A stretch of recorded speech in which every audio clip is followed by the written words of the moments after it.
사도신경으로 우리의 신앙을 하나님께 고백하겠습니다. 나는 전능하신 아버지 하나님, 천지의 창조주를 믿습니다. 나는 그의 유일하신 아들, 우리 주 예수 그리스도를 믿습니다. 그는 성령으로 잉태되어 동정녀 마리아에게서 나시고 본디오 빌라도에게 고난을 받아 십자가에 못 박혀 죽으시고 장사된 지 사흘 만에 죽은 자 가운데서 다시 살아나셨으며 하늘에 오르시어 전능하신 아버지 하나님 우편에 앉아 계시다가 거기로부터 살아있는 자와 죽은 자를 심판하러 오십니다. 나는 성령을 믿으며 거룩한 공교회와 성도의 교제와 죄를 용서받는 것과 몸의 부활과 영생을 믿습니다. 아멘. 의인들의 구원은 여호와로부터 오나니 그는 환난 때에 그들의 요새이시로다. 아멘. 아버지 하나님, 지난밤 우리에게 안식을 주시고 말씀 듣는 자리로 우리를 불러주셔서 감사합니다. 하나님과 올바른 관계를 맺은 의인들에게 하나님께서는 보호자가 되어 주신다 말씀하셨습니다.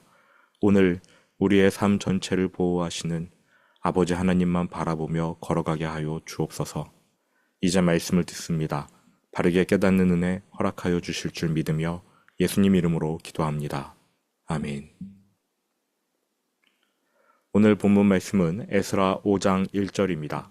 에스라 5장 1절. 에스라 5장 1절 함께 봉독합니다. 선지자들 곧 선지자 학개와 이또의 손자 스가랴가 이스라엘의 하나님의 이름으로 유다와 예루살렘에 거주하는 유다 사람들에게 예언하였더니. 학개 1장을 펴시기 바랍니다. 학개 1장 3절, 4절, 6절, 9절을 본문으로 삼고 말씀을 전하도록 하겠습니다. 학개 1장 3절부터 9절인데요. 화면에 보이는 대로 3절, 4절, 그리고 6절, 9절을 읽겠습니다. 여호와의 말씀이 선지자 학개에게 임하여 이르시되 이 성전이 황폐하였거늘 너희가 이때에 판벽한 집에 거주하는 것이 옳으냐?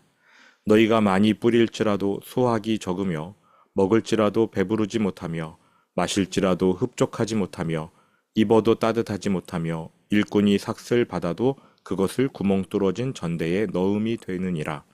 너희가 많은 것을 바랐으나 도리어 적었고 너희가 그것을 집으로 가져갔으나 내가 불어버렸느니라. 나 만군의 여호와가 말하노라. 이것이 무슨 까닭이냐?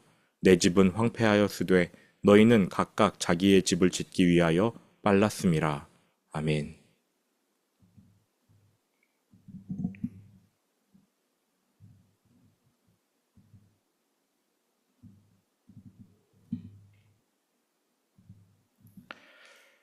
바벨론에서 돌아온 유대인들은 폐허가 된 솔로몬 성전터, 거기에 기초 공사를 하고 지대를 놓았습니다.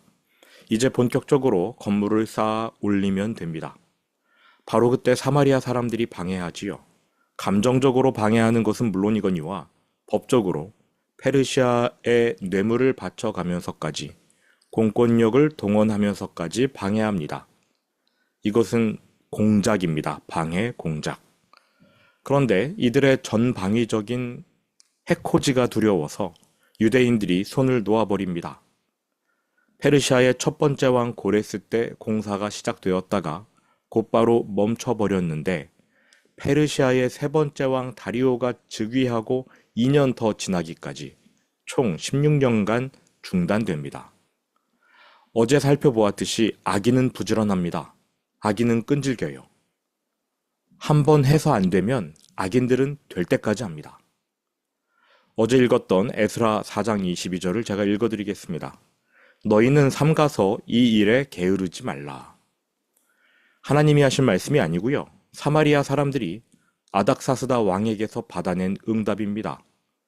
너희들이 성벽 공사 방해하는 일 게으르게 하지 말아라. 열심히 방해하라. 라는 뜻입니다. 악한 사람들은 마귀에게 기도하고 마귀에게서 응답을 받을 때까지 쉬지 않고 구하고 찾고 두드립니다. 악인은 마귀에게 순종합니다. 최선을 다해요. 그러나 하나님의 백성은 쉽게 포기합니다. 두세 번 하나님께 구하다가 멈추고, 두세 번 찾다가 포기하고, 두세 번 두드려 보다가 실망해 버리지요.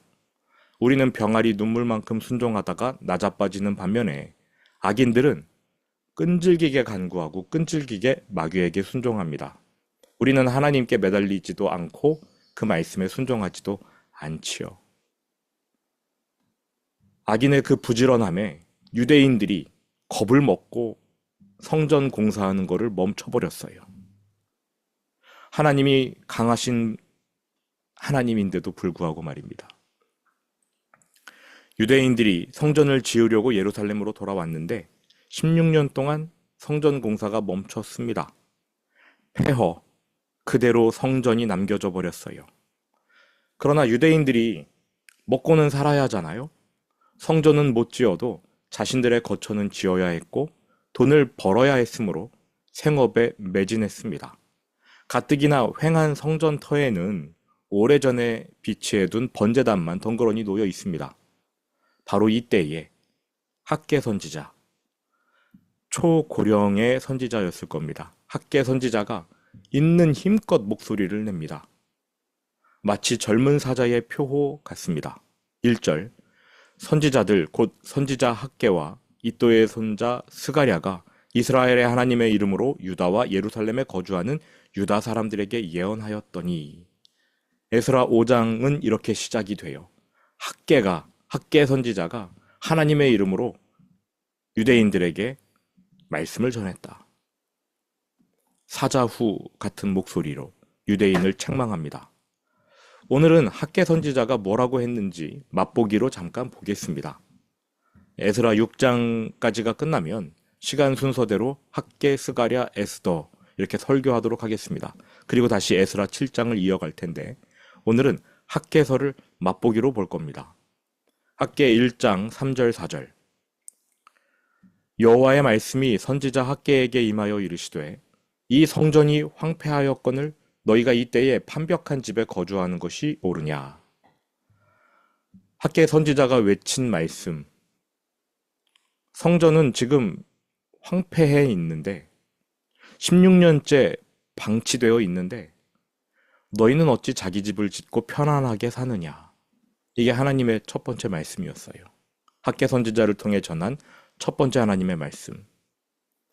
기초공사만 되어 있고 16년째 방치된 성전, 거기에는 아무것도 없는데 너희는 어떻게 판벽한 집, 벽을 세운 집, 지붕 올린 집에서 안락하게 사느냐.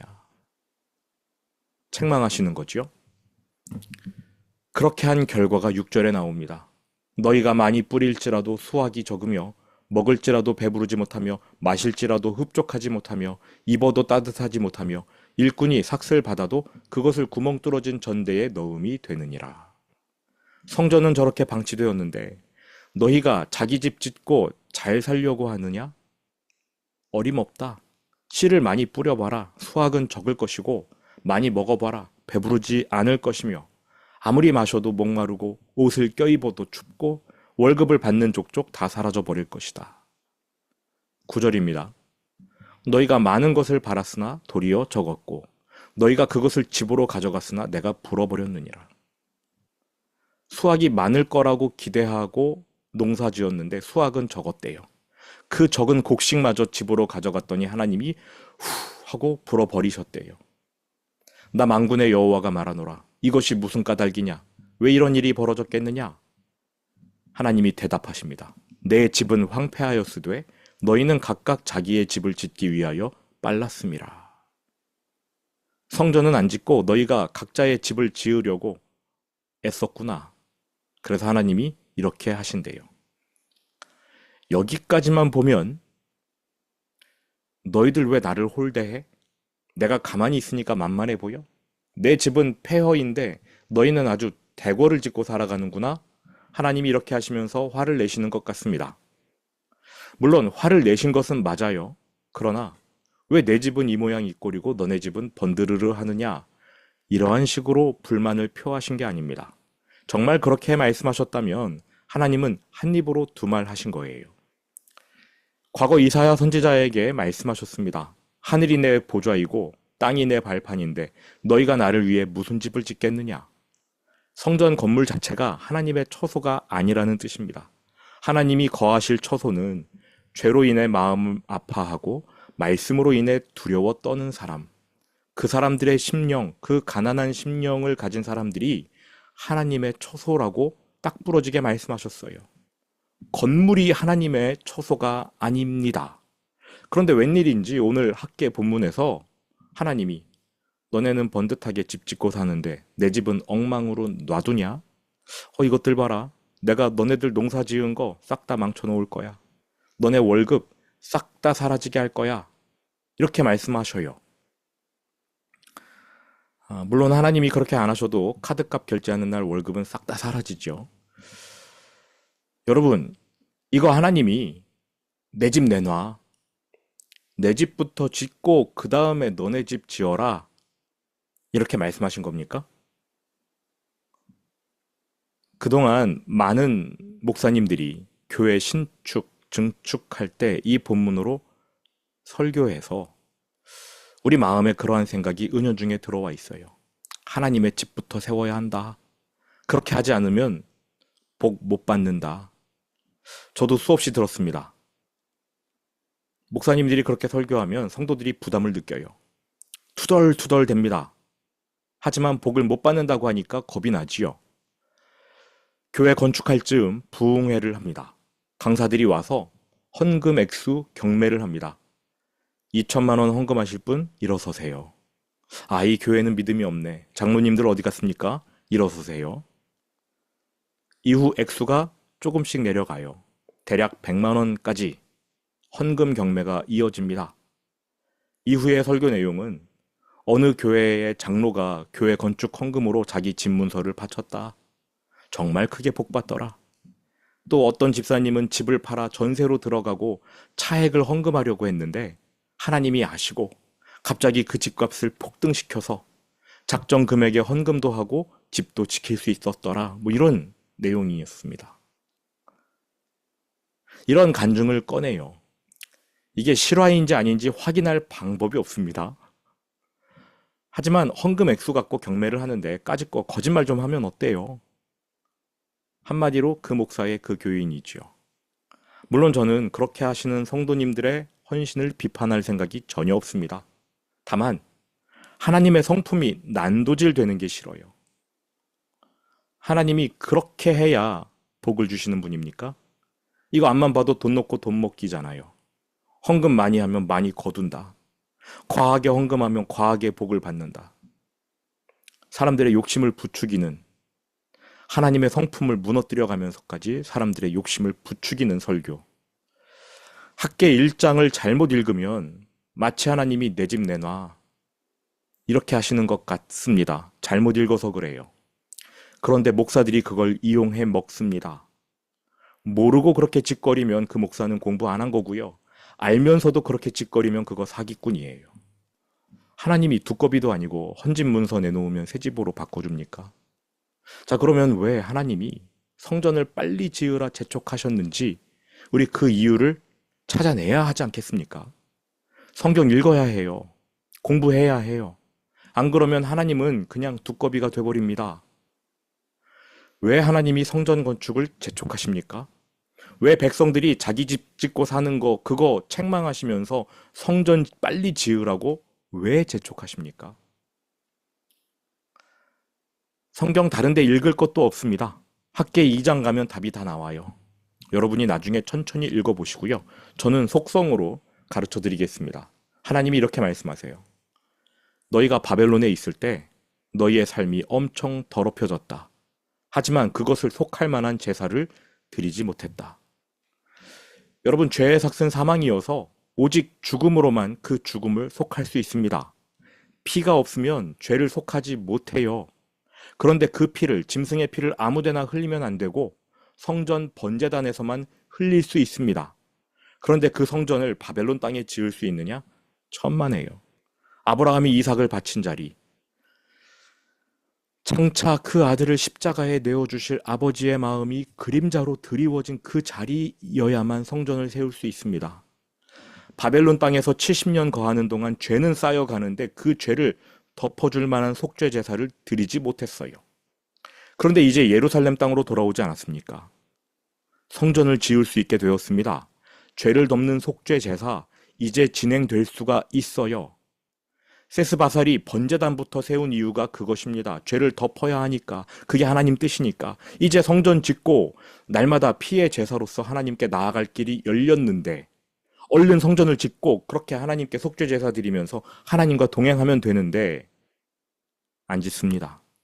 16년 동안 겁난다고, 방해 공작이 두렵다고 손 놔버려요. 하나님께서 성전을 빨리 지으라고 하신 까닭은 내 집 내놔. 그게 아니에요. 유다 백성의 더러움을 하루빨리 씻어주고 싶으셨기 때문입니다. 그 내용이 학개 2장에 나와요. 너희가 바벨론에서 사는 동안 무지하게 더러웠는데 씻지도 못했다. 그러니까 죄로 인해 더러워진 너희가 농사를 지으면 그 농사가 더러워지지 않겠느냐. 씨를 많이 뿌려도 거두지 못할 것이다. 죄로 인해 너희의 몸이 더럽고 마음이 더럽고 영혼이 더러운데 그 자체로 장사를 하면 장사가 더러워지는데 돈은 벌 수 있겠느냐? 너희의 사업도 더러워진다. 너네 망해. 너희가 아무것도 할 수 없을 거야. 왜 그렇습니까? 나를 떠나서는 너희가 아무것도 할 수 없습니다. 하나님과 동행하지 않으면 영적인 생활이 무너지는 것은 물론이거니와 우리의 일상생활 다 무너져 버립니다. 그래서 하나님이 성전을 빨리 지으라고 하신 것이에요. 너희가 더럽기 때문에 내가 너희와 함께 못한다. 내가 너희와 함께 하지 못하면 너희의 삶이 망가진다. 제발 정신 차리고 너희의 죄를 사하는, 너희의 죄를 속하는 제사, 예배부터 회복하라. 그래서 하나님이 성전을 빨리 지으라고 하신 것입니다. 너희가 벽을 세워 지붕으로 올린 번드르르한 집을 짓고 생업에 매진하면서 복받고 잘 살게 되기를 바라느냐? 그거 안 돼. 원칙적으로 안 되는 거야. 너희의 죄가 해결되어야만 너희의 삶이 제대로 이루어질 수 있다. 열심히 농사 지어도 추수할 거리가 없을 것이고 먹어도 배고프고 마셔도 목마르고 입어도 춥고 잠을 자도 피곤하고 돈 벌어도 빚만 크게 늘어날 것이다. 예배가 세워지지 않으면 가장 중요한 것부터 해결해야 너와 나 사이를 가로막는 그 죄, 그 더러움부터 씻어야 너희의 삶이 제대로 이어질 것이다. 이것이 성전 공사를 재촉하신 하나님의 뜻입니다. 학개 2장에 나와요. 교회 건물 번드르르하게 지으라는 말씀이 아니지요. 목사들이 신축하는 교회, 하나님께 바칠 성전인데 여러분 최선을 다하셔야 합니다. 이거 개소리입니다. 교회는 성전이 아니에요. 교회 건물은 그냥 예배실입니다. 성전은 성령께서 거하시는 성도들의 몸, 성도들의 삶이 성전이지요. 그러나 이 당시 1차 귀환한 백성들의 이때는 아직 예수님의 십자가가 없었고 성령도 오지 않으셨으므로 성전이 아니면 죄를 해결할 길이 없습니다. 그래서 하나님이 성전을 빨리 지으라고 재촉하신 거예요. 게다가 최선을 다하라고 말씀하지도 않으셨습니다. 나에게 최선을 다해 성전을 지어라. 이런 말씀 하나님 안 하셨어요. 하나님이 뭐라고 하셨는가 한번 들어보실래요? 솔로몬처럼 성전벽에 금칠하지 말아라. 그냥 산에서 대충 나무 꺾어다가 성전 지어. 빨리 지어. 백향목? 그딴 거 다 필요 없어. 그냥 뒷동산에 올라가서 도끼질에다가 성전 지어라. 학개 1장 8절을 보시기 바랍니다. 제가 읽어드릴게요. 너희는 산에 올라가서 나무를 가져다가 성전을 건축하라.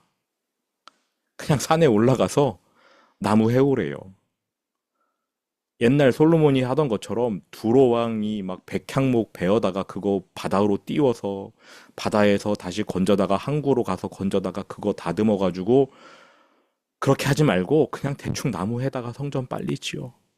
예배부터 드려. 내가 너희의 죄를 빨리 해결해주고 싶어. 그런데 너희들이 해결받을 생각을 안 하니까 내가 미치겠다. 빨리 성전 지어라. 너희는 산에 올라가서 나무를 가져다가 성전을 건축하라. 그리하면 내가 그것으로 말미암아 기뻐하고 또 영광을 얻으리라. 하나님이 원하신 것은요, 화려한 건물이 아니었습니다. 그 백성의 삶이었어요. 하나님은 그 백성을 씻어주기 원하셨습니다. 왜 그렇습니까? 안 씻으면 하나님이 그들과 동행할 수 없으니까요. 16년간 공사가 멈췄습니다. 하나님이 그 백성을 씻지 못하신 지 바벨론 70년 더하기 16년, 거의 90년이 지난 거지요. 세스바살이 초막절 한 번 지킨 거, 그게 다예요. 하나님 답답하십니다. 외부의 방해 공작, 그딴 거 두려워하지 마라. 예배하는 사람이 그런 거 두려워하면 안 되지. 내가 움직일 것이야. 예배를 똑바로만 드려. 내가 움직일게. 외부 방해 공작, 그런 거 두려워하지 말아라. 성전에 금칠 못하는 거 안타까워하지 마라. 나 그런 거 바라지도 않는다. 너희가 정말 두려워할 것이 따로 있다. 외부의 방해 공작도 아니고 돈이 없어서 성전 못 꾸미는 것도 아니고 너희가 올바르게 회개하지 못하는 거, 올바르게 죄 씻음 받지 못하는 거, 그거 두려워해라. 너희들의 죄가 여전히 남아있으면 내가 너희와 동행하지 못한다. 그때 너희의 삶이 진짜 두려워질 것이다. 오늘 우리가 들어야 할 말씀 아닙니까? 고령의 노령의 학개 선지자가 사자후로 외칩니다. 예배를 회복하라. 주기도문으로 오늘 말씀 마치겠습니다.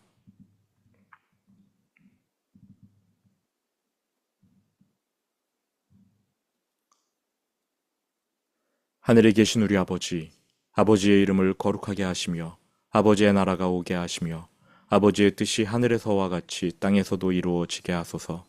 오늘 우리에게 일용할 양식을 주시고 우리가 우리에게 잘못한 사람을 용서하여 준 것 같이 우리 죄를 용서하여 주시고 우리를 시험에 빠지지 않게 하시고 악에서 구하소서. 나라와 권능과 영광이 영원히 아버지의 것입니다. 아멘.